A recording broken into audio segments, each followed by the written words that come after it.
Estamos invictos na Copinha e estamos na próxima fase. Vamos falar de Santos 3, Chapadinha 0. Santos que enfrenta na próxima fase a Ferroviária, que foi adversário do Santos na primeira fase. Mas vamos falar como que foi esse jogo do Santos e quero a participação de vocês aqui nos comentários com a seguinte pergunta: quem foi o grande destaque do Santos nesse jogo? Me conta aqui nos comentários qual a sua opinião.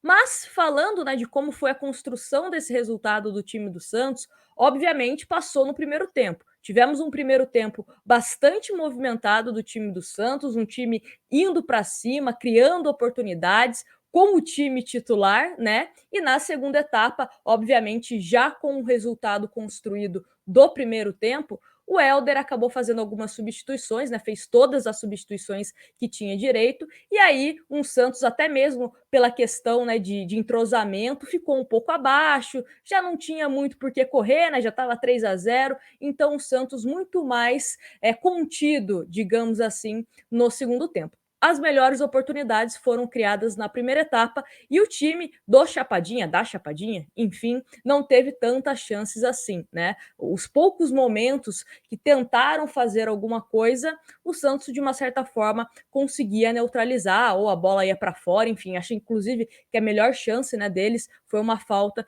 que passou bem perto do gol. Mas falando do Santos, né, mais uma vez, aqueles jogadores que a gente vem falando dos últimos jogos acabaram se destacando. Mais uma vez, Patati balançando as redes, o Juan também balançando as redes, jogadores que sempre estão, né, deixando a marca deles nesses últimos jogos e provavelmente vão ser aproveitados pelo técnico Carille.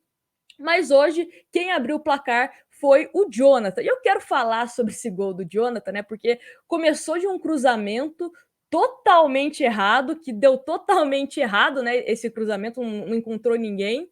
Só que aí a saída de bola do Chapadinho, ao invés de aproveitar, né, esse erro de cruzamento do Santos, saíram errado, a bola sobrou no pé do Jonathan. O Jonathan não tem nada a ver com isso, chutou, tivemos um desvio e aí o Santos abriu o placar, né? Gol do Jonathan. Jonathan que vem crescendo conforme, né, as partidas vêm acontecendo. É um jogador que em algumas oportunidades até foi criticado, que não estava rendendo tão bem, mas agora, nesses últimos jogos, parece, né, que está encontrando bom futebol e vem sendo importante para o time do Santos e hoje foi coroado com um dos gols. Aí depois tivemos bola na trave também, o Ed Carlos. Eu quero falar um pouco do Ed Carlos, que para mim foi o principal nome do Santos nessa partida. Muito bom jogador, tem assim uma visão diferenciada, né? Você percebe que é um jogador que tem uma visão diferenciada, tem lançamentos, aquele lançamento que a gente fala que quebra a linha, que coloca o jogador do Santos na cara do gol, deixa o defensor sem muita opção.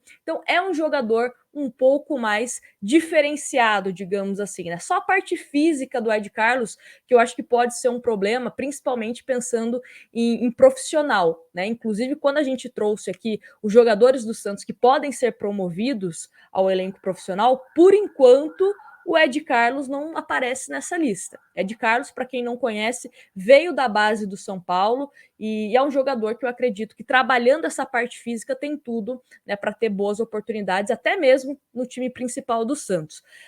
Aí, o segundo gol do Santos foi o Patati lançando para o Juan, né? O goleiro acabou defendendo. Aliás, cruzamento, parecia que o Patati jogou assim, ó, com as mãos para o Juan. O Juan acabou cabeceando, o goleiro defendeu, né? E na sequência tivemos o escanteio. Só que aí no escanteio, Juan, sempre muito bem posicionado, acabou balançando as redes. Segundo gol do time santista. E o terceiro gol do Santos, uma boa jogada, né? O Lucas Pires acabou finalizando. O goleiro do Chapadinha não conseguiu fazer a defesa total, né? Ele meio que espalmou, só que acabou sobrando para o Patati, que não desperdiçou e ampliou o placar para o time do Santos, 3-0 na primeira etapa. E aí, como eu falei para vocês, né, no segundo tempo, o Santos foi um pouco mais relaxado, sem tanta pressão de ter que construir o resultado, né? Então, estava até criando algumas oportunidades, mas foi um jogo, um segundo tempo, melhor dizendo, até um pouco sonolento, né? Demorou para o tempo passar, porque era um time do Chapadinha totalmente entregue, um Santos que também estava não estava almejando tantas coisas ali no segundo tempo, mas valeu a pena para quem acompanhou, principalmente pelo primeiro tempo do time do Santos, que tivemos boas oportunidades, né? E outro jogador que eu gostaria de falar aqui, mais uma vez jogando muito bem, e eu sempre falo para vocês que a grande questão da Copinha é observar jogadores para o time principal. E mais uma vez, estou aqui para elogiar Sandro Perpétuo, o nosso capitão da Copinha. O que joga de bola o nosso lateral direito é brincadeira. Pelo menos no sub-20 tá sobrando. Tá sobrando. Eu até acompanho alguns jogos aí da Copinha, né? De alguns times. Sempre que eu tenho algum tempo livre, tô assistindo. E não sei se estou exagerando, tá? Não sei se estou exagerando, mas com certeza é um dos melhores laterais direitos dessa edição da Copa São Paulo, muito consciente defensivamente, ele não é afobado quando ele tá com a bola e algum jogador adversário tá pressionando, ele tem calma para tomar a melhor decisão, não é afobado, acaba entregando no pé do adversário, não. Ele tem essa consciência defensiva, ele sabe o que ele tem que fazer com a bola. É um jogador que também tem uma boa apresentação ofensiva, tá sempre aparecendo para dar algum cruzamento, participa também das jogadas por dentro, né? Vai costurando por dentro. Então, é um lateral que eu acho que bem trabalhado no time principal, talvez possa ser uma opção interessante. Não estou falando para ser o titular do time principal, mas eu acho que é um jogador, principalmente nas mãos do Carille, que é um treinador que gosta, né, de arrumar bons times defensivos, pode ser que se encaixe muito bem, né? O Sandro jogando muito bem, como a gente sempre fala aqui, ele já teve uma participação no time principal com o Ariel Holan, não foi tão bem, tudo bem que, né, quem foi bem com o Ariel Holan no Campeonato Paulista, né? Era um time que estava bastante desorganizado, mas o Sandro é um jogador que eu acho que dá para a gente ficar de olho, para quem sabe, né, ser bem aproveitado no time principal, e tem contrato com o Santos até novembro. Então é aquilo, né? Antes de subir pro profissional, já resolve a vida aí, já assina um contratinho para não ter maiores problemas no futuro. E outro jogador também que foi um dos destaques, né? Eu falei bastante aqui do Ed Carlos, falando bastante aqui do Sandro, mas o Lucas Pires também fez uma partida digna de aplausos. Muito bom jogador, uma participação muito boa nessa vitória do Santos, né, contra a equipe do Chapadinha. Gostei bastante e é um jogador que eu também gostaria de ver nas mãos do Carille. Como eu tô falando aqui, pode ser um treinador que consiga aperfeiçoar alguns pontos defensivos também do jogador, né? Então, enfim, alguns bons nomes para a gente ficar de olho. Mais uma vez, Juan fazendo gol, Patati também, né? Os destaques que vocês já conhecem. Defensivamente, eu acho que o Santos não teve tantos destaques assim, porque o time do Chapadinha não ofereceu tantos perigos, né? Então, de uma certa forma, os jogadores que mais se destacaram foram do meio para frente. Mas, de qualquer forma, estou feliz com a evolução do time de forma coletiva. Eu lembro que no primeiro vídeo aqui, de pós-jogo, eu falei que o Santos era uma equipe que estava um pouco desorganizada coletivamente.